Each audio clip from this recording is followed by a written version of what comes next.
Ei, Luana, Rafael, Dayana, Vitória, Emanuel, um abraço para todo mundo aí. César, tudo bem, meu querido?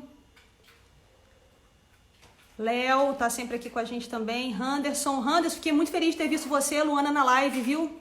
Show de bola vocês dois juntos, me deu muita saudade de vocês. GS Soares mandou umas perguntas, né? Acho que foi você, a gente vai responder. Roberta, vê se o Thiagão já entrou aí. Ei, Sinara. Ramon, vamos esperar o Thiago entrar. A gente recebeu bastante pergunta, pessoal, lá no privado. Aqui tudo bem, César, todo mundo de quarentena. Oi, Breno. Thiago entrou. Vamos esperar agora o Thiagão conectar aí. Ei, Catarina, saudade de você, viu? Ei, Thiago, boa noite, tudo bem? Boa noite. Bom, Então, pessoal, esse aí é o professor Thiago, para quem ainda não conhece. Vamos só esperar um pouquinho o Instagram avisando o pessoal, Thiago, que o Instagram avisa em grupos. E aí, daqui a pouco entra mais, mas é coisa de 30 segundos, um minutinho só aí. E aí, Érica, Ana Vitória, querida, um beijo para você. Então, o professor Thiago, ele além, né, de ser o professor Thiago, ele também é um grande amigo. Eu acho que, se a gente for pegar o Lattes aí, talvez o maior número de publicações que eu tenha seja com você, né, Thiago? Tá tudo isso. certo aí? A gente tem publicado muita coisa junto, né? Então, o professor Thiago, ele tem uma trajetória bem parecida com a minha, ambos ruralinos, zootecnia, lá na Rural, e depois a gente fez pós-graduação em Viçosa com o mesmo orientador, né? Exatamente. Então, assim, é bem bacana poder estar conversando com você agora sobre um assunto, Ju, sobre um assunto que interessa muito a nós dois, né? A gente gosta muito, né? Isso tem Isso. relação com a disciplina de, não sei como é o nome aí, a gente aqui de fundamentos de floricultura, a sua deve ser uma primeira floricultura. Não, aqui só tem uma, por incrível que pareça. Só Então, forró de cultura. aqui a gente tem No uma só próximo serão duas. Dalson, um abraço para você. Nosso amigo Dalson acabou de entrar aí. Thiago mandou um abraço para você. Então, nós vamos começar, né? Então, hoje a gente escolheu o tema Sim. escolha da forrageira, né? Que não é nada simples. E, na verdade, é o primeiro passo para a gente implementar bem o sistema de produção animal a pasto. Então, Thiago, você quer falar alguma coisa sobre o tema, uma introdução? A casa é sua. Ei, Nanda. Tá certo. O professor Luiz Bom, Fernando mandou um agradeço o abraço. convite para poder participar, tá certo? A Janaína falou que nossa trajetória é muito parecida, de fato, né? Quando eu estava estudando lá na Rural do Rio, fiquei sabendo que ela tinha ido fazer um trabalho na Embrapa Gado de Corte com melhoramento. Eu falei, nossa, é Oi. justamente o que eu quero fazer. Então eu vou mandar um e-mail para ela, não sabia nem quem era, nunca tinha visto, né? E aí começou. E aí eu fui seguindo um trajeto parecido. Estou aqui hoje, tá certo? Nessa parte inicial eu preparei assim algumas colocações mais gerais para a gente poder falar aqui antes de começar a responder as perguntas, né? Porque a gente está de certa forma escolhendo a planta forrageira, a gente precisa situar ela dentro do sistema de produção, né? Então o sistema de produção ele vai englobar uma série de informações, como pode ter sido abordado em algum outro dia, né? Que vão desde a caracterização climática da região, né? Características como o manejo que você vai adotar, que vai ser realizado em função do animal e da planta também, né? Característica da planta, entre outras. Então a gente precisa saber disso tudo para poder tentar encaixar as coisas como se fosse um quebra-cabeça. E o sistema de produção, a gente não pode pensar nele como uma coisa única. O sistema de produção ele vai ser peculiar a cada propriedade rural. Então a gente precisa, como profissionais, né, da área de forragicultura, a gente precisa saber estudar e encaixar as coisas como se fosse assim um quebra-cabeça, né, usando como exemplo. Então a gente sabe E é, e como é é, que é o clima da região, é mais quente ou mais frio? Qual que é o solo? É arenoso, é argiloso, é raso, é profundo? Qual que é o relevo? É declivoso, é mais plano? Qual que é o animal que vai consumir essa planta? Então são perguntas que a gente tem que se fazer na hora de realizar a indicação da planta para o rural, né? Como que está a fertilidade do solo? Né? Falta alguma coisa? Sempre falta, né? Eu sempre falo com meus alunos, não existe a possibilidade de você formar uma pastagem sem colocar fósforo. Não existe, né? Então a gente tem que estudar, Não, né, no mas Brasil, alguns outros podem ter, essa né? possibilidade. Por exemplo, aqui na região a gente encontra solo que tem pH bom, tem cálcio, magnésio e às vezes tem potássio, não precisa, né? Então a gente precisa estudar isso. Quais faltam, quais eu preciso colocar. Vai produzir de forma mais intensiva ou mais extensiva? Isso influencia na planta, né? Se eu quero produtividade, eu tenho que ter uma planta que responda. Se eu quero produtividade, essa planta forrageira precisa receber um devido tratamento que suporte essa produtividade. O que é isso? Adubação, manejo, quem sabe, irrigação, né? Eu sempre comento aqui, Thiago, com os meninos e falei isso também numa live que a gente fez terça-feira, que quanto mais produtiva for a planta, mais exigente fertilidade do solo ela é. Né? Então, Exatamente. coisas a gente não consegue separar. Então, a gente sabe que se você quer um sistema mais intensivo, com nível tecnológico mais alto, você vai precisar de uma planta que responda a esse nível tecnológico. Consequentemente, você vai precisar aumentar na adubação. Você fez um comentário interessante e eu me lembrei disso. Os meus alunos que estão acompanhando os meninos do GFOR também sempre me escutam falando isso, que a maior desgraça da pecuária brasileira é o globo rural, né? Porque o cara viu uma reportagem linda, maravilhosa, de um capim estonteante numa certa propriedade rural, né? Muitos produtores estão ouvindo a gente aqui, então, pessoal, não caiam nessa, porque foi o que o Thiago falou. É um declive diferente, é um clima diferente, um regime de chuva diferente, um solo diferente. Então, qual é a melhor forrageira? Como tudo em forragicultura, ou quase tudo, né, Tiagão? Depende. Depende, exatamente. Eu não Né? queria falar isso porque tem gente que reclama, mas depende. E outra, não é uma resposta só, né? A gente tem várias opções dependendo da condição, ou não, ou a gente vai ter poucas opções. Então precisa ser analisado, né? O profissional precisa chegar lá, estudar cada detalhe e analisar para poder fazer uma recomendação, a melhor recomendação. Nunca vai ter uma só. A gente vai fazer a melhor recomendação, entendeu? E que não necessariamente pode ser perfeita. Às vezes a pessoa estava esperando uma outra coisa, mas é isso que você falou. A gente vai buscar Exatamente. sempre a melhor recomendação. E outra coisa também, pode ter um vizinho do lado, mas o próprio produtor, gente, influencia na nossa recomendação. Tem produtor que a gente sabe que não tem condição de entregar na mão dele uma planta que é um pouco mais indócil para o manejo, ou que seja mais exigente, por causa do próprio sistema de produção e dos hábitos. E, infelizmente, isso acontece. A grama do vizinho é sempre mais verde? Não necessariamente. A sua pode ser mais verde. Que você escolha a planta forrageira correta para você, né? Não é isso, Thiago? Exatamente. Você citou o grupo de estudo, eu não posso deixar de citar o nosso aqui, que também se chama GEFOR, mas no caso aqui ele está registrado como GEFOR UFMG.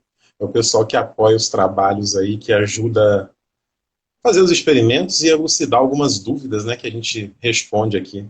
Sem a realização da pesquisa dos grupos de estudos, sem eles, não nossa tem pesquisa manejo de pastagem, não tem nada. Eu enlouqueço os meus meninos aqui, Thiago. Os que estão acompanhando o Igor, que eu já vi que está aí, eu enlouqueço. Luana, deixa eles loucos. Tanta coisa que a gente tem que fazer, mas a gente depende muito deles. Então, para vocês, dos grupos de estudo dos dois aí, dos dois GFOR, o nosso registrado como GFOR, o FSJ, um abraço enorme para vocês. Tá? Exatamente. O papel deles é fundamental no nosso trabalho. Exatamente. Então, Thiago, pessoal, eu passei as perguntas. O Rafael pediu informações sobre Zuri. O Marcos fez uma pergunta sobre pastagem intensiva em local com cascalho. Então, o Thiago aglomerou essas perguntas e vai começar a responder para a gente em blocos, não é isso, Thiago? Isso, eu coloquei umas aqui rapidamente. Se eu esquecer, depois a Janaína me lembra, tá certo? Eu coloquei um agrupamentozinho aqui rápido, mas se eu esquecer de alguma, você me fala. Antes, né, só para poder fazer um comentário geral, a escolha da planta forrageira depende muito também de como você quer produzir. Se você quer produzir numa condição com uma taxa de lotação mais alta, uma produtividade mais alta ou mais baixa, tá certo? E aí, antes de começar a falar, eu citei aqui como exemplo de plantas muito produtivas, um sistema de alto nível tecnológico de maior produtividade, né? Plantas de pânico em geral, Mombasa, né? Tanzânia, Quênia, Tamani, Zuri, entre outras plantas de pânico. Então, são plantas grandes, produtivas, que precisam de um solo com pH um pouquinho melhor, que precisam de mais adubo, que vão responder melhor à irrigação. Só um parênteses aqui, Thiago, tem a cultivar paredão da Matsuda agora que chegou no mercado? Paredão da Matsuda, tem outros aí, tá certo? Outros aí. Então, assim, são várias opções. A gente, quanto mais planta tiver no mercado, melhor, porque os produtores não plantam uma coisa só. Né? Plantar uma coisa só é ruim, né, de uma série de pontos de vista, da questão do monocultivo, surgimento de pragas, mudança climática, se a planta não se adaptar a algum fator, você só tem uma, entendeu? Aquela região, aquela cidade, aquele estado, só tem uma planta só. Então, quando as pessoas escolhem plantas diferentes, né, isso faz um bem muito grande, mas não é só para aquela propriedade. Aquilo faz um bem para a região inteira. Então, é um estímulo que a gente tem que fazer em buscar mais plantas. E quando a gente fala de escolha da planta forrageira, a propriedade não tem uma planta só, né? A gente pode ter uma área mais baixa, mais alagada, que precisa de uma. A gente pode ter uma área mais plana, mais produtiva, que precisa de outra, e por aí vai. Então, a gente tem que diversificar dentro da fazenda, para não ficar dependente de uma planta só, mas a região em si ela tem que estar diversificada. Os produtores, os vizinhos, né, o estado, o município tem que ter plantas variadas nesse sentido, né? Então a gente tem essas de pânico mais produtiva, o próprio capim-elefante, apesar dele ser muito difícil na pastagem, né, Janaína? Ah, não, De manejar, controlar as talvez a alturas. exceção do curumim, que tem chegado justamente com esse propósito, né, Tiago? É exatamente, curumim, e O isso curumim chegou é uma para essa capim-elefante situação. que chegou aí que está bem. Só que o problema do capim-elefante é a questão da propagação por muda, né? Assim como o Tifton, o corticross. Ele Todo limita a área. capim que se propaga por muda, gente, ele acaba sendo um pouco mais complexo, que você fica mais dependente das condições ambientais para o plantio, você não pode fazer armazenamento, né? Esperar a condição ambiental adequada, você pegou a muda, você logo tem que plantar. Então, o curumim, ele tem tido resultados fabulosos para a produção de leite. Até é interessante que eu já vi o pessoal da Embrapa falando assim, que o perigo de você deixar o touro no curumim é que é capaz dele também dar leite, porque de tão grande é a produção Essa de eu não tinha leite ouvido, não. do curumim. Não, mas é desse jeito, certo? Né? Então, é É o famoso realmente planta, é muito interessante. é, Mas o planta problema dele propagada por muda tem essa limitação, né? é uma limitação. É. Isso é uma limitação. E aí a gente tem também os Chifton, né? 68, 85, Postcross, Gigs, né? Planta de médio nível tecnológico. Eu gosto de falar para meus alunos que são basicamente as brisantas, né? Marandu, Xaraés, Piatã, Paiaguás. Assim, é difícil a gente fixar o nível tecnológico porque a planta ela responde à adubação e eu posso ter ela numa situação, a mesma planta numa situação mais produtiva e noutra menos produtiva, né? E principalmente essas plantas que a gente chama de médio nível tecnológico, como as braquiárias brisantes. Elas vão ter uma resposta à adubação e isso vai depender, isso vai ter uma aplicação, um impacto no seu manejo, né? Os híbridos de braquiária, o pessoal perguntou aí, né? Eles são plantas assim que têm potencial de produção e eles podem responder a uma condição, né, e vão se enquadrar melhor no médio nível tecnológico. E aí, Né? nesse caso, a cultivar de pânico que tem se encaixado é o capim-maçai, né? Que ele acaba se encaixando um Isso, pouco aqui exatamente. de médio nível tecnológico, porque ele é uma planta que tem uma exigência menor e, inclusive, ele ocupa bem o nicho da braquiária, principalmente nas regiões onde tem problema com morte súbita, né? Do capim-marandu. Né? E aí ele ocupa bem esse nicho. Então, o maçai entraria aí nesse de médio nível tecnológico, né? E a gente não pode falar esquecer de falar das extensivas também. Planta para baixo nível tecnológico. Produz pouco, né? Responde, mas ela vai ser mais tolerante a uma falta de adubo, ela vai ser mais tolerante a uma falta de manejo, né? Aí eu citei aqui, por exemplo, a braquiária decumbens, a braquiarinha, é uma dessas plantas que a gente costuma encontrar em sistema de baixo nível tecnológico, com pouca adubação, com pouco manejo. O próprio capim búfalo, capim corrente, capim andropógon, que são plantas mais adaptadas a locais secos, onde chove pouco, né? Paulinho, ele já está mais ou menos respondendo a pergunta que você fez aí para a gente indicar alguma planta forrageira para esses sistemas que não seja o búfalo, né? Então, o andropógon é uma excelente opção. Só um outro parênteses aqui, né, Thiago? A gente tem dois ecossistemas no Brasil que eles acabam tendo um pouco de dificuldade no leque de plantas forrageiras que a gente tem à disposição, que é o alagado, né? A gente pode até falar aí de Pantanal, e o semiárido, né? Então, a gente não tem muita opção principalmente dessas forrageiras exóticas, né? Que a gente trabalha, as braquiárias, os pânicos, né? Pânico, braquiária, todo mundo. O próprio capim-elefante. A gente tem poucas opções mesmo. Então, a gente tem feito trabalhos aí em parceria com a Embrapa, né? Tem empresas privadas também que estão se preocupando um pouco com isso. Né? Então, a gente tem feito um trabalho aqui. Não sei se o pessoal aí, os meninos do GFO estão acompanhando, que estão fazendo esse trabalho, Caio, Maria Clara, o Pablo, justamente para tentar encontrar cultivares resistentes ao déficit hídrico. Isso é imprescindível. Então, a ciência sabe disso, né? De que a gente precisa encontrar plantas forrageiras que sejam mais adaptadas a essas regiões com deficiência hídrica, né? E também com com muita água, né? No alagamento. Exatamente.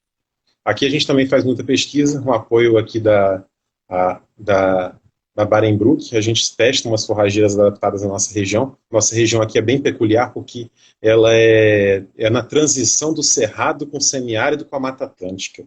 Então fica uma coisa assim bem confusa, né? Semiárido, cerrado e Mata Atlântica. Então a gente tem condições, às vezes, que chove muito pouco. Então por isso que a gente tem que testar umas plantas tolerantes aí à seca. Tem um projeto aqui que eu fiz, que eu estou desenvolvendo, com o germoplasma importado dos Estados Unidos para melhoramento de capim búfalo. Então a gente tem uma coleção de genótipos aqui que vai para o campo em breve. Bom, começando a pergunta aqui, eu estou enrolando demais para começar. Eu tentei agrupar mais ou menos, eu vi algumas aqui, várias do Borges. Borges enviou muita pergunta, falou sobre tipo de correção do solo. Não, o Borges participa sempre, é companheiro nosso aí já. Participa bastante, né? Então, assim, quando a gente pensa na palavra correção, correção significa principalmente corrigir o pH e a acidez do solo. Isso aí a gente avalia, né, mediante a análise de solo, para ver se o pH está adequado àquela planta que eu escolhi para colocar naquela pastagem, e aí eu vou realizar essa correção principalmente com calcário. Existem outras alternativas, mas o principal produto que a gente utiliza, ele é o calcário. Mas eu tenho que corrigir só isso? Corrigir está relacionado a corrigir pH e fazer calagem. Mas às vezes está faltando nutriente, eu preciso adequar a quantidade de nutrientes, né? Então eu vou ter que interpretar a análise do solo e fornecer a quantidade de fósforo, potássio, nitrogênio que a planta precisa, né? De acordo com as recomendações para aquela espécie forrageira, ok?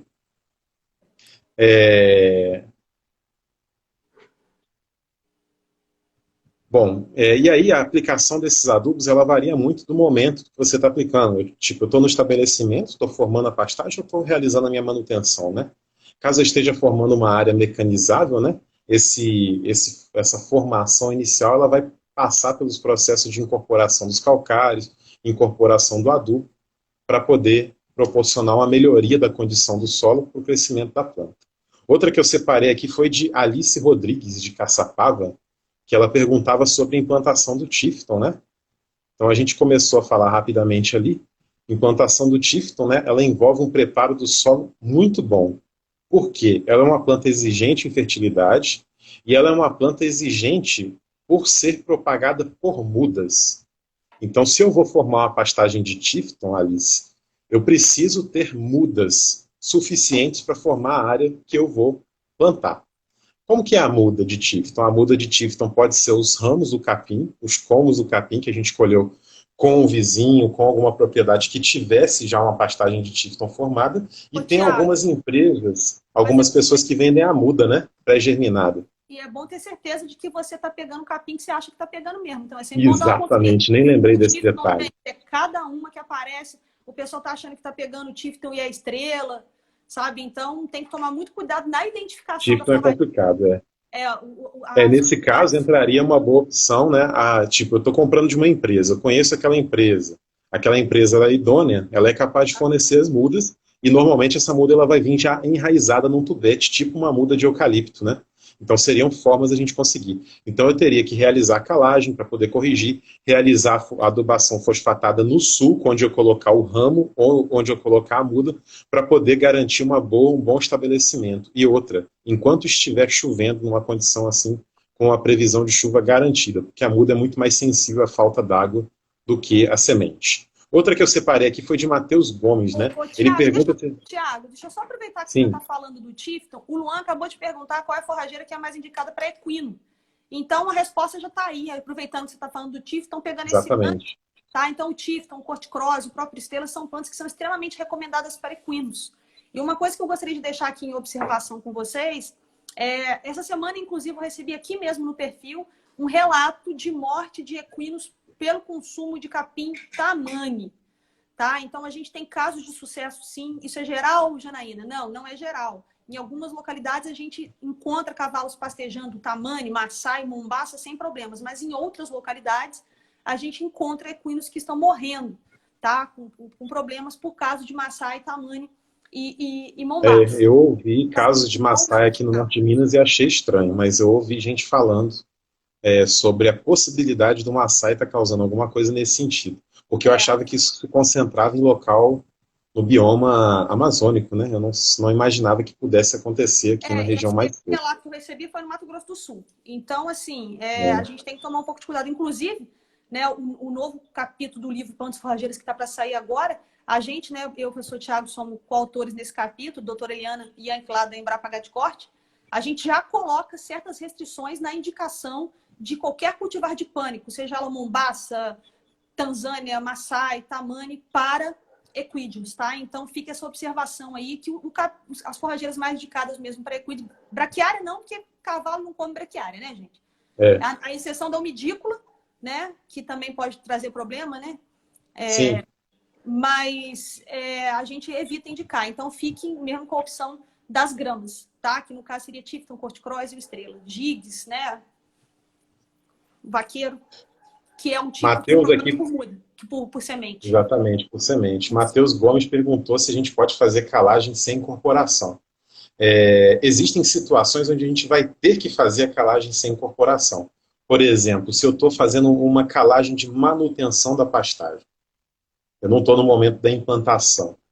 Eu só não tenho outra alternativa a não ser aplicar o calcário sobre o capim e não realizar a incorporação. Outra situação onde não é feita a incorporação do calcário é quando a gente está fazendo plantio direto. Né? O pessoal fala plantio direto na palha, plantio sobre a palha, né? A gente não movimenta o solo. Então, numa situação dessas, o plantio, a aplicação do calcário, ela teria que ser feita na superfície sem incorporação. Matheus Gomes. Eu anotei o nome aqui, mas eu não anotei como é que ficava o apelido lá no Instagram. Mas enfim. Tem aqui, ó. Kaline, se eu não me engano, perguntou qual o melhor momento para adubar com fosfato reativo. E se a gente pode misturar o reativo com outra fonte. Eu mudei mais ou menos aqui a pergunta, acho que era nesse sentido, né? Eu penso o seguinte, lá na quinta aproximação, eles recomendam, quando a gente usa esses fosfatos naturais, eles falam para poder aplicar o fósforo antes da calagem, né? Isso aí a gente pensaria caso ele fosse a única fonte. Por quê? Como o próprio nome diz, né, fosfato reativo, ele precisa de um tempo para reagir no solo e ele precisa entrar em contato com a acidez do solo, por isso do antes da calagem. Porém, quando a gente mistura ele com outra fonte, né, o fosfato reativo, a diferença dele para os fosfatos de maior solubilidade, é que ele libera o nutriente lentamente, de acordo com a reação com o solo. Agora, quando eu uso uma fonte de fosfato natural reativo com uma fonte mais solúvel, posso, dependendo da proporção, né, Janaína, eu vou até te pedir uma contribuição nesse sentido, Sim. né? Você pode realizar essa adubação com a mistura de fosfato reativo com fosfato solúvel junto à semente, ou seja, após a realização da calagem. Mas assim, a gente tem que tomar cuidado com a proporção, não é isso, Janaína? Mais A gente adequada. está com um experimento aqui, a gente está indo para o quarto ano agrícola, a gente já tem coleta de 3 anos e a gente fez diferentes proporções de MAP e com fosfato de rocha, né? Então, até agora, né? Até agora não, já estamos finalizando o trabalho, a gente já está escrevendo o artigo, a gente fez em parceria com a empresa, e aí a gente vai indicar a combinação de 70-30, 70% de fosfato de rápida solubilidade com a combinação de 30% de fosfato de lenta liberação. Isso aí fez com que houvesse uma maior produtividade, né? E que a forrageira era marandu, tá, gente? Nós trabalhamos com marandu por ser a planta mais cultivada que a gente tem aí, recordista em venda de semente para atender várias regiões do país. Além disso, nós fizemos em área de declive bem acentuado, para mostrar bem a realidade do produtor. Então, a gente fez essa combinação de 70-30, viu, pessoal? 70% do fosfato de rápida liberação, 30% de fosfato de lenta liberação. O 60-40 teve resultados muito favoráveis também. E traz a vantagem para a gente de acabar barateando o custo, porque o fosfato de rocha ele é bem mais barato do que o MAP, né? Que nós fizemos que nós tínhamos, Exatamente. né? E ele vai ter um Então, efeito residual na pastagem aí, que é uma coisa interessante é para uma planta interessantíssimo. que a gente espera que fique muitos anos na pastagem, né? Exatamente. Inclusive, aproveitando o gancho do que você falou, a gente espera que fique muitos anos a pastagem, eu vou adiantar a pergunta aqui da Andressa.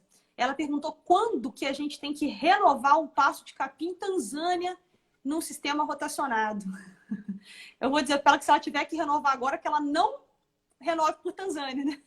Que não seja uma recuperação, né? Que seja de fato uma renovação, né? Mas fica à vontade para responder aí, Andressa. Uhum. quando renovar um pasto. Assim, deu uma cortada, mas o nosso mestre, né, professor de Dermando, falava que a pastagem ela tem que durar muitos anos, né? Então, quando a gente não é uma situação fácil, não é o que predomina no Brasil, né? Mas se eu adubei, se eu manejei, coloco o animal na hora certa, retiro na hora certa, né? Controlo o manejo de acordo com a época das águas e a época da seca. Na época das águas eu posso colocar mais animal, na época da seca eu devo colocar menos animais. Realizo todas as adubações na formação, no estabelecimento, e a minha região ela tem uma condição de precipitação adequada para o Tanzânia, teoricamente eu não teria que realizar essa renovação, essa recuperação, na verdade, da área de capim Tanzânia, tá certo? Mas não é o que acontece, né? Eu vejo aqui no Norte de Minas, por exemplo, as pessoas usam marandu e mombaça. Acho que não só no Norte de Minas, mas no Brasil inteiro, né? As plantas produzidas aí pela doutora Liana e a doutora Cacilda, né? Podemos dizer que são as papisas, né? Falar assim, é o papa do não sei o que, é a papisa, Isso. né, do melhoramento, são as papisas do melhoramento. Doutora Liana e doutora Cacilda trabalharam aí muitos anos na Embrapa e quase assim 95, sei lá, 97% do que a gente tem de planta no Brasil é resultante do trabalho delas, né? E Exatamente. Marandu e Mombaça foram as mais sucedidas, os produtores gostam mais, né? Aqui na região é difícil o clima, né? Ele é limitante para Marandu e Mombaça porque chove pouco. Chove pouco quanto, né? Aqui nos últimos 10 anos a média foi de 750 milímetros. 750 milímetros é pouco para Mombaça e Marandu. Então, quando você pega uma região dessa onde está chovendo pouco, e aí você soma chover pouco com falta de adubação e falta de manejo, não há planta que resista. Ela morre, e ela morre rapidamente, e se o produtor rural só tem uma delas na propriedade, vai morrer o capim da propriedade inteira, né? É por isso que a gente fala da questão aí da diversificação e a importância de você garantir também o manejo. Pensa o seguinte, está chovendo 750, é limitante para o marandu. Mas o marandu ele aguenta um pouquinho. Mas se eu estivesse adubando corretamente no período das águas, se eu estivesse manejando ele corretamente o ano inteiro, provavelmente a mortalidade seria bem menor desse capim. Então, envolve muito essas questões da adubação e manejo para eu poder garantir uma boa perenidade para as plantas, né? O professor Dalcio, ele comentou no experimento que eu falei aqui, se eu estou trabalhando com fosfato de rocha, eu não tinha que avaliar mais tempo. Sim, nós estamos no 4º ano de avaliação, Dalcio. Já é bem significativo isso aí. E o mais interessante disso tudo, meu amigo, é que eu estou perdendo a testemunha, viu? Não tem mais. Ela não se mantém ali 4 anos. As parcelas com testemunha, o negócio estou perdendo. Aliás, eu já pedi, né? Na verdade, o tratamento testemunha, que não tem adubação fosfatada nenhuma, o solo era paupérrimo em fósforo. Podemos continuar então, Thiago? Podemos. Será que eu sigo aqui? Matheus Segue aí, pode perguntou seguir. se Depois. precisa fazer aração e gradagem antes da adubação, né? Se eu estou no processo de implantação da pastagem, sim. Se eu estou com uma pastagem que está produtiva, não está degradada, não está falhada, não há a menor necessidade de eu fazer gradagem e aração antes de adubar, certo? Ok. Dá para produzir de forma intensiva em solo com cascalho? Quem foi que perguntou isso mesmo? Eu não lembro o nome Eu da não lembro pessoa. também. Vou achar aqui. Quem perguntou com solo? Foi. Eu acho que assim, que é muito difícil, porque um solo com cascalho, ele vai ter uma série de limitações em mecanização. Normalmente, se você está vendo o cascalho na superfície, há uma indicação de que esse solo ele também seja raso, ele não seja muito profundo.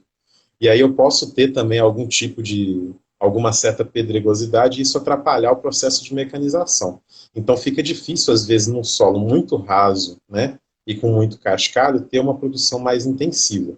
E a gente tem poucas opções de plantas adaptadas a essa condição. O que me vem na cabeça aqui agora é basicamente o andropógon. O andropógon é uma planta muito rústica, adaptada aí a condições assim muito desafiadoras aí de manejo, de adubação, de solo, né? Então, mas ele não pode ser considerado uma planta intensiva. Apesar dele ser grande, dele produzir mais que os outros capins tolerantes à seca, que é o caso do búfalo e do capim corrente, ou capim urocloa, como o pessoal chama aqui na região, né? Ele é uma planta que pode produzir mais, mas que ele tem uma dificuldade grande do manejo, né? As pessoas encontram muita dificuldade em manejar o andropógon porque, à medida que chega na época do florescimento dele, aí, em torno de abril para maio, né? E aí ele já entra em florescimento, cresce, fica muito alto, perde completamente as folhas, não produz mais folha dali para frente, e o animal tem muita dificuldade de aproveitar aquela forragem cheia de tendão, cheia de inflorescência. O Rogério fez uma Ok? observação bem importante aí, que as umidícolas também vão bem em cascalho, vão sim. As Sim, é umidícolas, umidícola, né? a umidícula vai muito bem. Ele colocou laneiro aí, né? Que era a nossa É, pioneira na época da nossa graduação, que é isso. a umidícula.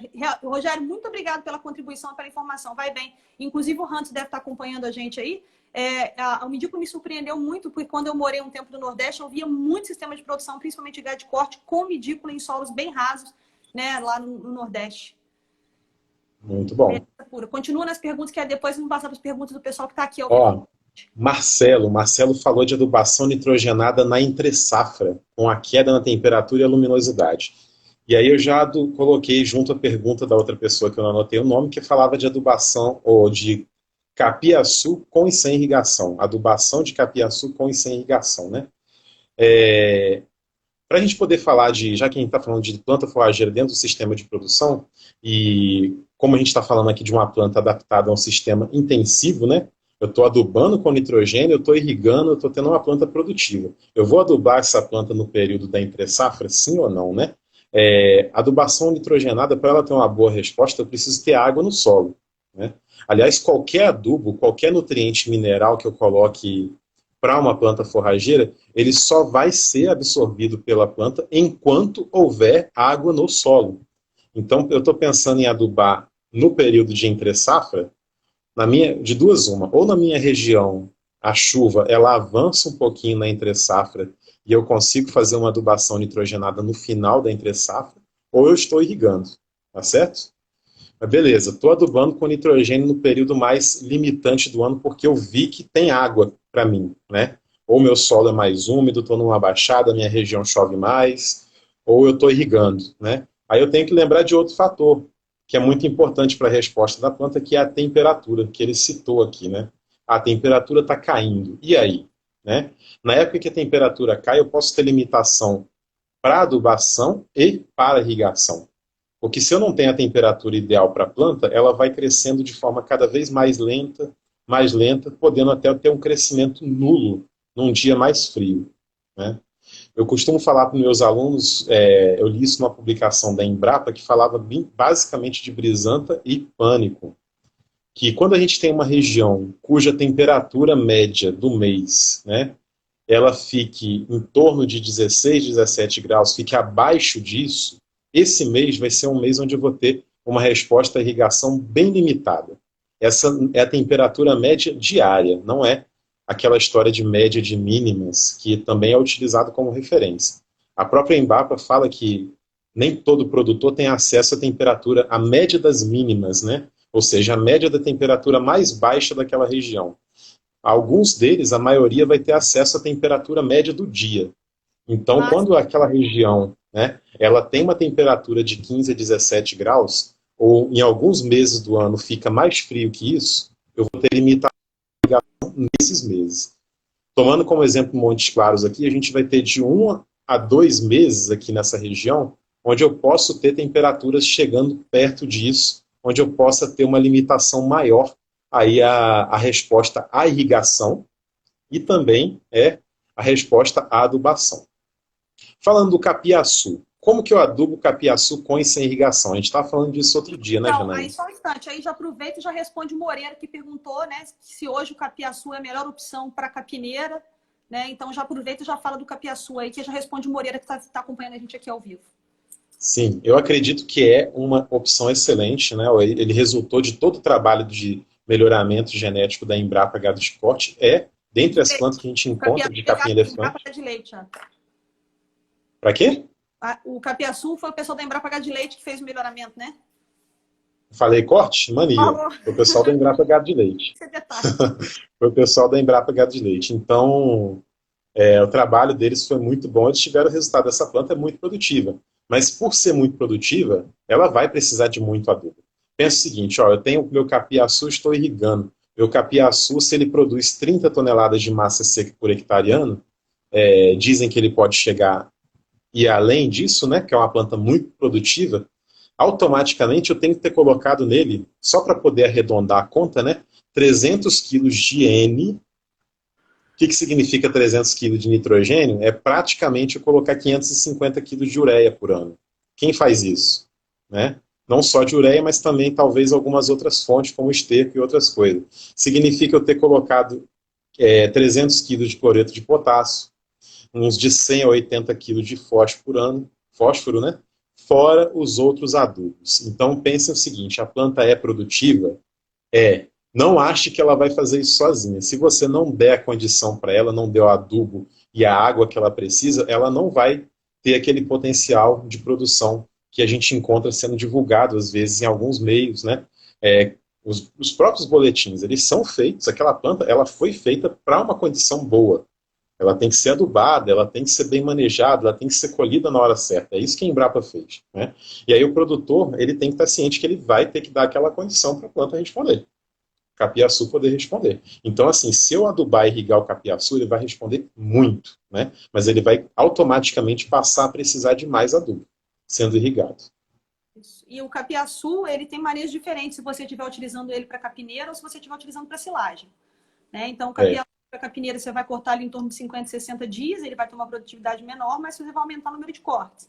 E se você for cortar para silagem, você vai cortar em torno de 110 dias, né? Entre 90 e 110 dias. Né? Então, após cada corte, você faz adubação. Então, você divide, né, essa adubação, essa recomendação, né, ao longo dos cortes. Mas lembre-se que nenhuma recomendação de adubação acima de 100 quilos, né, de nitrogênio, na verdade, ureia, né? Se você for utilizar a ureia como fonte, é recomendado, porque senão você vai perder muito da sua ureia, né, do seu nitrogênio por volatilização. Né? Então, além disso, você tem que entender que não pode tacar o adubo. Como que adubo, né? Exatamente. A hora de aplicar, o momento de aplicar correto, né?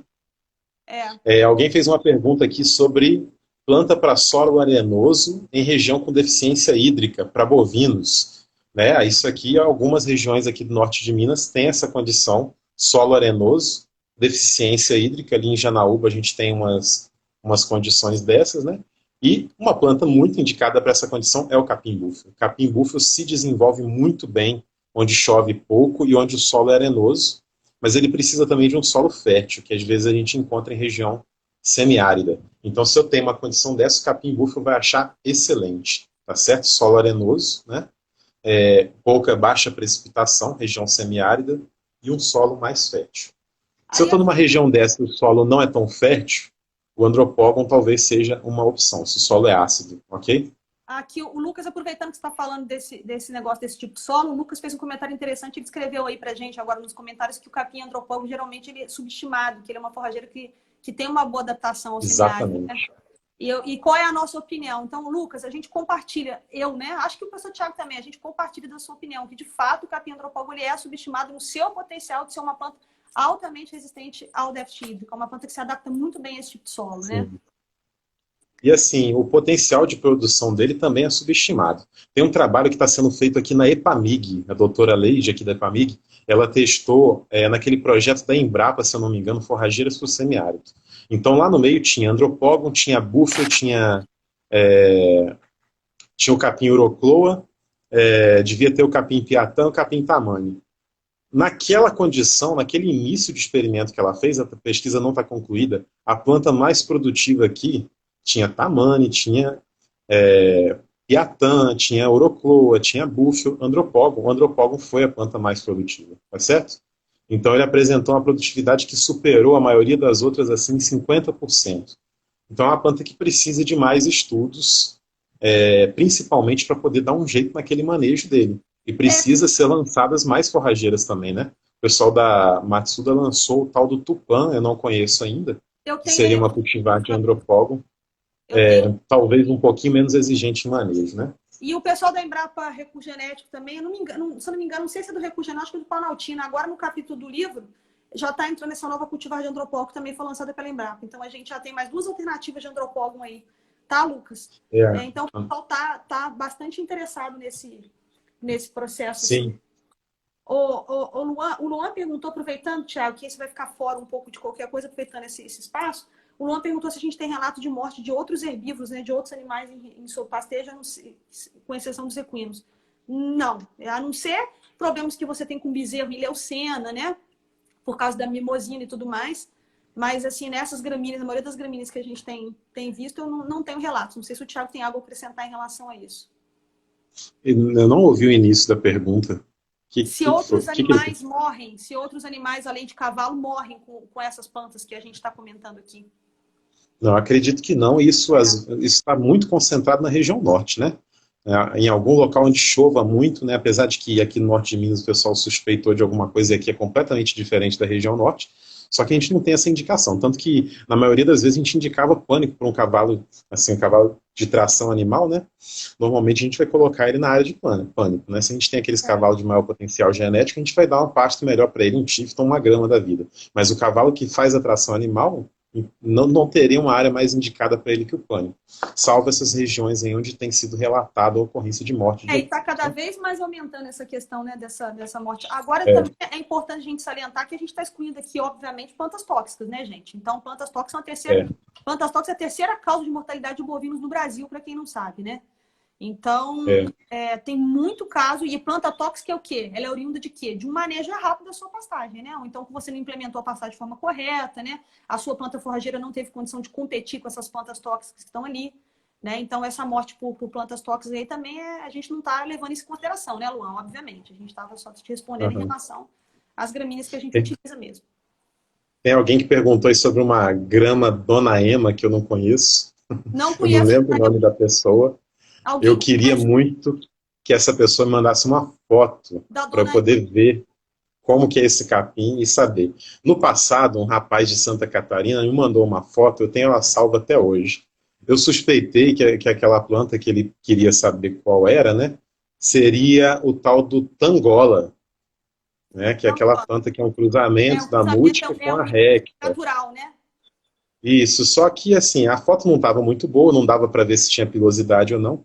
A planta é muito parecida com algumas fotos que eu vi de longe na internet sobre essa grama Dona Ema. Né, mas eu gostaria de ter uma oportunidade de ver a planta, né? É mais difícil, ou ver uma foto dela com uma qualidade maior para poder analisar. Dalcio se o Dalcio estiver acompanhando aí, ajuda a gente aí se você conhece a Dona Ema. É. Dá um alô pra gente aí, Dalcio. Borges participa muito, né? Resistência a cigarrinho é um fator decisivo? Eu acho que é um fator decisivo, sim. Por exemplo, plantas como Brachiaria decumbens, Brachiarinha, Capim-paiaguás e Capim-búfio, eles são muito sensíveis à cigarrinha e eles podem sofrer um prejuízozinho considerável no ano de ocorrência de cigarrinha. A ocorrência da cigarrinha de pastagem, ela não é certeira. Assim, todo ano eu vou ter problema com cigarrinha de pastagem. Não. Ela tem uma ocorrência ocasional e esporádica, ou seja, eu posso ficar 2, 3 anos, eu vejo a cigarrinha lá, mas não tem problema muito sério, só que de uma hora para outra a população pode aumentar demais e eu perder o meu pasto por causa de cigarrinha, né? E essas plantas, elas são bem sensíveis, né? A braquiarinha, que ela no passado era a planta mais utilizada, ela deixou de ser utilizada, perdeu espaço para o capim-marandu aí na década de 80 e 90 por causa disso. E na nossa região semiárida não tem jeito, o capim-búfio é suscetível a cigarrinha e a seleção de plantas de capim-búfio tolerantes à cigarrinha tem que estar inseridas aí no programa de melhoramento, no programa de seleção. Alguém perguntou aí sobre as braquiárias híbridas, até para a gente acelerar, que só faltam 15 minutos para a live cair, tá, Thiago? Para a gente acelerar nas respostas, alguém perguntou sobre as braquiárias híbridas. Nem vi o tempo passar. A Ipiporã, ela foi lançada pela Embrapa justamente com esse propósito. Dentre as braquiárias, né, ela é a mais resistente, é o híbrido, né, mas ela é mais resistente à cigarrinha das pastagens, então os problemas são bem poucos. Ela é uma forrageira que ela demora um pouco para se estabelecer, mas ela tem essa alta resistência aí à cigarrinha das pastagens. Então, ela também é uma alternativa. E as cultivares de pânico, de forma geral, não são acometidas, né, Thiago? Vale a gente... exatamente. E o Ipiporã, ele tem uma característica de ter um teor de proteína mais elevado, né? Então, a Embrapa teve essa pegada durante o processo de lançamento do Ipiporã, que ela selecionou ele também por conta da sua qualidade. Ele não é dos mais produtivos, quando a gente compara ele com Piatã e com Brisant, com Marandu, né? Charaés, Marandu, são todos mais produtivos que o Ipiporã. Só qual que é a vantagem dele, né? Ele tem essa questão de ser qualitativamente melhor, né? E é uma planta que eu acho que ela tem um manejo mais fácil também. Fácil, mais baixa também, ela é mais fácil. Ele é melhor que o legumes, até por causa da resistência à cigarrinha das pastagens. Só para responder, pessoal, comentou rapidinho, Thiago, a gente passa para as perguntas, o Sim, pessoal está aqui acompanhando a gente, falando sobre o sorgo boliviano. O pode problema do perguntar. sorgo boliviano, gente, já conversamos sobre isso em outras lives, é a questão relacionada à digestibilidade da fibra, tá? Não estou dizendo que não é para não plantar, não. A produtividade dele por hectare é melhor do que qualquer sorgo que a gente tem no mercado aí, tá? Melhor do que qualquer híbrido, melhor do que qualquer variedade que a gente tem no mercado. Mas ele tem muito problema com digestibilidade de fibra. Isso também é um pouco um problema, só que em menor proporção, do capiaçu. É por isso que comparar assim, a silagem do capiaçu com a silagem de milho não é correto, porque a gente tem uma... Sorgo, né? entende? A A questão é presença dos energia. grãos faz uma diferença absurda na Exatamente. digestibilidade de uma silagem de milho, numa silagem de sorgo, né? Então, assim, são coisas de fato diferentes. Se eu estou fazendo silagem de capim, só tem fibra ali, não tem grão ali no meio. Ou seja, vamos dizer, entre aspas, não tem nenhuma raçãozinha ali no Exatamente. meio dele que vai favorecer o animal. Agora, no milho, isso já vem lá no meio do milho. Isso já vem na panícula de sorgo. É como se tivesse ração ali no meio. A ração é muito mais digestiva, entendeu? Exatamente. Em resumo, se resumiu bem. Em resumo geral, é isso mesmo. Mais alguma coisa? O antropólogo, a gente. Outra coisa. Teve uma observação de alguém que estava acompanhando a gente aí, desculpa não ter o nome, que está trabalhando com caprinos, com piatã, maçá e paiaguás. A gente não falou da paiaguás, a gente passou um pouco por cima dela. A paiaguás, eu tenho tido resultados bem interessantes com a paiaguás aqui. Nosso aluno Rodolfo tem trabalhado com ela. Ela tem uma boa produtividade. A estacionalidade de produção dela é menor que das outras braquiárias. Eu tenho percebido que ela Exatamente. tem uma produção maior no período seco do ano. Então, ela é uma alternativa também para isso. E só para fazer um comentário aqui, quem falou desse negócio de caprinos, a gente tem um sistema de produção aqui rotacionado, Thiago, com ovinos. Você ainda não teve a oportunidade de conhecer esse sistema aqui. E a gente tem o tamanho. Os ovinos consomem muito bem o tamanho, mas é interessante porque logo ao lado, colado com esse nosso sistema de produção de tamanho, nós temos o capim gordura. E quando a gente Aham. solta essas cabras ali, elas ficam desesperadas para passar a cerca, e muitas conseguem. E vão lá no capim gordura.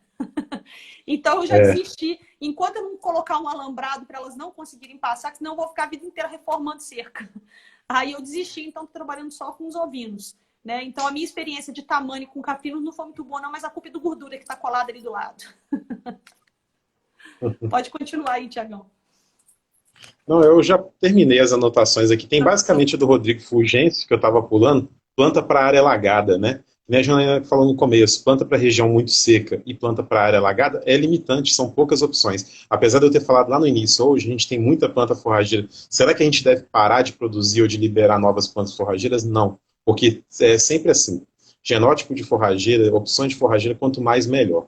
E não são todas as situações que são contempladas. Por exemplo, planta para área alagada, que nem o Rodrigo Fulgêncio falou. Braquiária umidícola é uma opção que a gente tem, né? A gente tem as cultivares comum, a Lhaneiro e a Tupi, né, que foi lançada recentemente pela Embrapa Gado de Corte.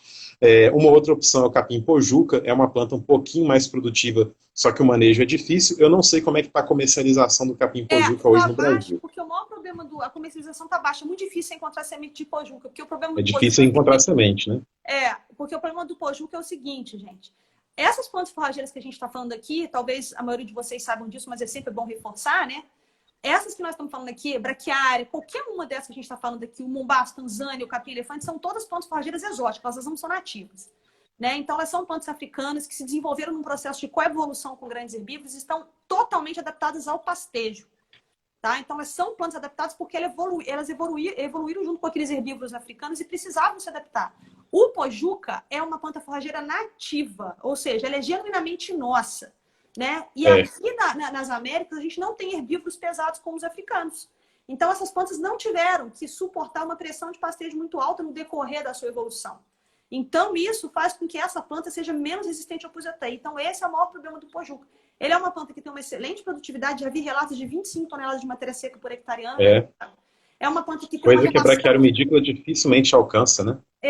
Não alcança de jeito nenhum. Até além disso, mesmo que alcance, Não alcança de jeito nenhum isso. O valor nutricional, né? O valor nutricional da umidícola já perde, faz ela perder, né? De muito.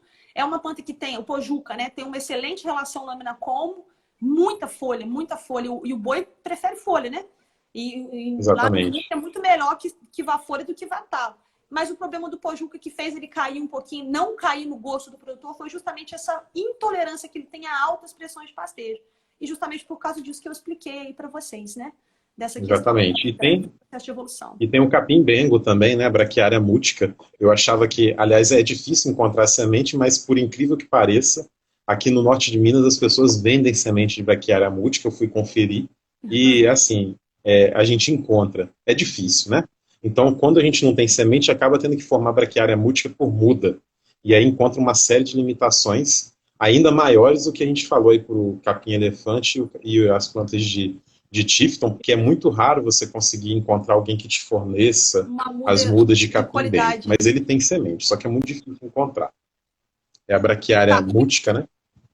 O Henrique Tem perguntou. mais alguma aí? O Henrique perguntou se a gente pode falar um pouquinho de mileto para pastejo, consórcio de braquiária com mileto. Só vou falar um pouquinho da minha experiência. A única trabalho que eu tenho com mileto, a única experiência que eu tenho com mileto, Henrique, é que a gente fez um trabalho de seleção de mileto aqui para a região. A produção foi bastante interessante, tá? Foi uma planta que se adaptou bem à nossa região. Aqui a gente está no Campo das Vertentes, em Minas Gerais, aqui numa região quase uma transição de Mata Atlântica e Cerrado. Tá? Então, eu não tenho experiência com mileto para pastejo e não fiz em consórcio. Não sei se o Thiago tem alguma experiência com isso. Assim, experiência em si, não. Aqui no norte de Minas planta-se muito milheto para silagem. Ele tem um ciclo muito curto, ele tem uma produção muito concentrada. Então, as pessoas têm observado resultados muito bons para a silagem. Quando eu consorcio o milheto com a braquiária, o milheto ele vai ter um crescimento inicial muito rápido e isso, de certa forma, vai antecipar a utilização da pastagem. Então, essa acaba sendo uma vantagem, né? E algumas pessoas realizam essa técnica na região do Cerrado. Aí, o pessoal da Embrapa já fez isso também, consorciar o milheto com a braquiária, consorciar o milheto com o pânico, como uma forma assim, de aumentar a produtividade ou antecipar o uso da pastagem. Ou seja, o animal vai pastejar o primeiro milheto, enquanto o animal pasteja o milheto, que a procura dele provavelmente vai ser maior, né, do animal pelo milheto, a planta forrageira termina de se estabelecer. Eu consigo, de certa forma, antecipar o uso da pastagem. Esse seria o foco do milheto para pastejo. Ou numa integração lavoura-pecuária. O milheto está presente lá na entre-safra, por exemplo, vou fazer cobertura morta, eu poderia colocar ele para poder os animais para realizar o pastejo. Estão dizendo que perder animal com tipanismo aí, quando deixou os animais comerem mileto, que a proteína estava alta. Estão perguntando de um tal de um capim fome zero no Nordeste, que eu não conheço. Eu não conheço também, não. A Ermatra altíssima, que é uma opção para forrageiras, que é opção para solos de umidade. E respondendo, alguém da Colômbia, desculpa, eu não me lembro. Foi a menina da Colômbia, né, que perguntou? Que perguntou, o pessoal da Colômbia perguntou sobre essas plantas que podem ser utilizadas para ambientes para locais acima de 2.000 metros de altitude, não foi? Exatamente. Aí a gente deu uma procurada aqui. Cetarian ceps se adapta muito bem e a Ermatra também se adapta, viu? A Andressa falou do capim aruana para integração lavoura-pecuária, perfeito.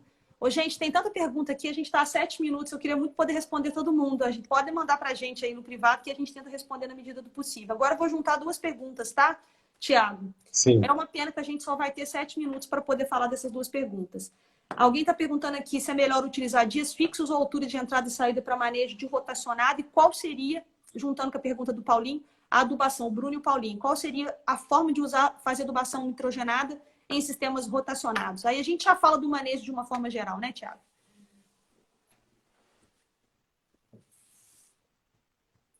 Deu uma cortada. Thiago? Mas, por exemplo, a questão do dia fixo e da altura, né? A gente recomenda a altura, mas sabemos que é difícil a pessoa conseguir entrar naquele manejo da altura da pastagem por conta da necessidade de você uniformizar a área e você escalonar, de certa forma, as alturas para o pasto poder ir te ajudando. Mas a gente tem que buscar esse manejo por altura, sim, consociar a altura de entrada com a altura de resíduo, porque quando você faz isso, você garante a produtividade da planta forrageira vai ser boa, né? E você garante o fornecimento basicamente de folha para o animal. Então você melhora muito a qualidade do que o animal está consumindo quando você se preocupa com as alturas de entrada e não leva em consideração dias, né? Só para você ver, eu tenho uma experiência com Tanzânia, né, Janaína, lá em Viçosa. Eu vi planta de Tanzânia demorar 12 dias para sair de 25 e chegar em 70 centímetros. E se você está usando 30? Qual vai ser a altura dessa planta de Tanzânia quando ela estiver né, com 30 dias. Vai ser, sei lá, 1,50 m a 1,60 m. Vocês entenderam? Então, o problema do dia fixo acaba sendo esse, né? É quando a gente... São as variações que ocorrem em função da planta ter crescido mais ou menos dentro daquele tempo Que é fixo, né? E a influenciado outra pelo coisa... clima, pelo regime de chuva, pela própria É, adubação. Né? Se você coloca a como é que mesma dose de pode? adubo e você coloca dose de adubo diferente, você vai encurtar o ciclo, gente. Então, você não pode trabalhar Exatamente. Como é que com pode, em 12 dias, uma planta de Tanzânia muito adubada sair de 25 e para 70? vai. Parece lotação contínua, né? Porque ali a planta está, né, direto, mas pode acontecer, tá certo? Mas o que de nitrogênio que tinha se falado, essa Como é que parte é feita a cortou. adubação nitrogenada? O Paulinho perguntou adubação nitrogenada em sistemas rotacionados, né? Depois do Ah, pastejo. exatamente, é muito importante. Por exemplo, eu vou fracionar essa adubação nitrogenada de acordo com a quantidade de adubo que eu estou jogando.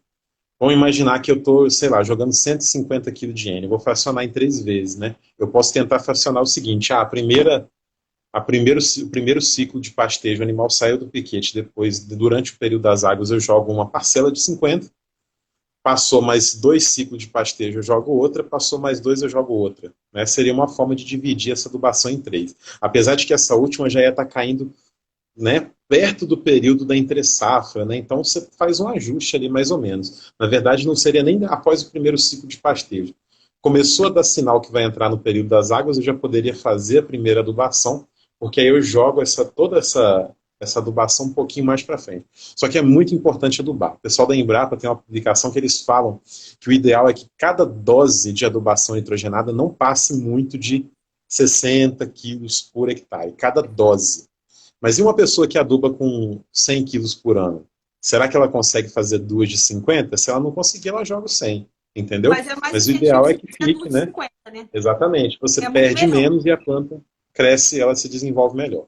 para Tem as mais próximas. alguma aí? Dá tempo? Não, não tem, não. Acabou também. A foto daqui a pouco vai começar a cair, vai vir um reloginho que vai cair a live. Eu gostaria muito de te agradecer, Thiago. Acho que foi muito proveitoso para todo Ah, eu mundo. agradeço também. Eu sempre fico bem à vontade, a gente sempre fica bem à vontade quando está conversando, é muito bom, né? E a todos vocês que ficarem aí com a gente, eu agradeço. Aí eu queria aproveitar para convidar vocês a irem lá no YouTube, né? E curtir lá, né? Apertar lá o sininho lá do Forras de Cultura e Pastagens, no Twitter, no Facebook, tudo Forras de Cultura e Pastagens. Então, para quem ficou com a gente aí até agora, muito obrigado. Na segunda-feira, eu vou estar fazendo uma live, acho que 7h30, no horário do Mato Grosso. Aí você transmitir aqui. E a gente vai colocando as propagandas aí para vocês acompanharem a gente. Muitíssimo obrigado por vocês que ficaram com a gente até agora. Thiago, é sempre um prazer enorme te rever, meu amigo. Muitíssimo O prazer obrigado. foi meu, eu que agradeço. E eu quero mandar um abraço pro pessoal dos grupos de estudo aí. Eles são Que muito importantes para são o nosso trabalho. Não existe peça trabalho, fundamental, né? não existe manejo de pastagem, adubação de pastagem, pesquisa sobre isso se não tiver atuação do pessoal do grupo de estudos. Os alunos são Beleza? primordiais para a gente, alunos de graduação, de pós-graduação. Exatamente. Um abraço para todos vocês aí, muitíssimo obrigado pela força. E a gente não consegue fazer nada se não tiver o trabalho de vocês. Agora, na segunda-feira, por exemplo, em época de Covid, eu vou ter que pegar meu grupo de estudo, nós vamos ter que colher milho que está em consórcio com o Quênia. Estou doido para ver esse resultado também. Vamos ver como é que está essa integração. Né? Coisa nova para Amanhã aqui, vocês. amanhã o Brenner vai colher o experimento das braquiárias lá em parceria com a Barenbrug, né, que a gente está avaliando braquiárias brisantas e híbridos aqui para a região. Tem umas plantas muito boas. 6 horas da manhã ele está lá para colher. São 81 parcelas, cada uma com 25 metros quadrados. Que beleza! Amanhã ele não faz sozinho, né? Exatamente. Se o povo não ajudar... Isso é bom para meus alunos reclamarem. Beleza. Estão vendo aí, gente? As nossas parcelas são menores. Enorme, o negócio tem quase meio hectare. Só de parcela. Tiago, muito obrigado, meu amigo. Foi um sucesso, bombamos aqui. Obrigado, pessoal, que ficou com a gente aí até agora. Vocês são demais. Muito bacana, viu? Muito obrigada e até a próxima, gente. Tchau, tchau. Valeu, tchau.